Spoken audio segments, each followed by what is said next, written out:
That's right, Kyle. While other countries are making great strides in their drug policy, Canada is lagging behind. I think the mood of prohibition when it comes to cannabis is a lot different than it was to alcohol. You won't get a criminal record for drinking, but over 700,000 Canadians have a criminal record for smoking pot. 60,000 Canadians a year are charged with simple possession of marijuana, and they too get a criminal record if proven guilty.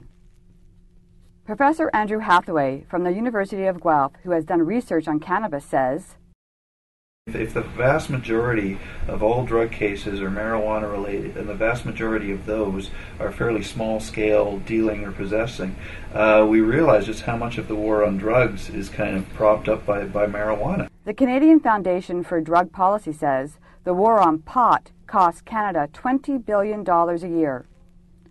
Government-funded studies have revealed the many benefits of cannabis.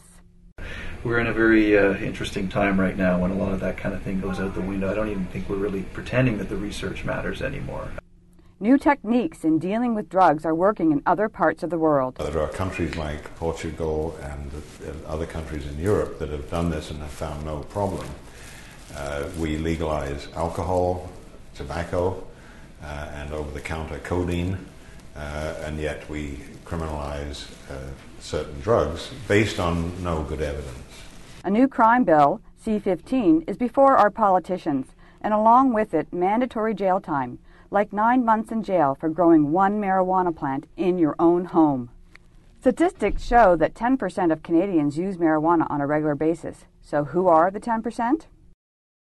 The amount that's being produced, there must be a fairly large demand that would probably cover a lot of demographics, a fairly large age group. Probably from young people well into middle age. 2/3 of my business is students, but then I do get, I'd say, maybe at least 1/3 to 1/4 is professionals, people over the age of 30, 40. In Canada, if you get caught with Mary Jane in your pocket, you could go to prison. In 2004, Canadians were pro-decriminalization. Fast forward 2009. We're stuck in a perpetual black market struggle.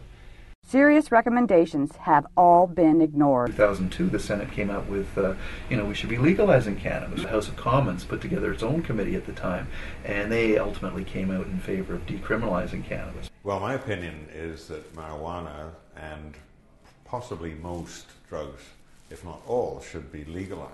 Anyone who has the ability to make any money off of cannabis being illegal will want to keep it illegal, and that's why it's going to stay illegal. The Senate committee just passed the new crime bill, so if Canadians don't want to have stiffer penalties for marijuana possession, they better make some noise now. For 519 Online, I'm Karen Ryder.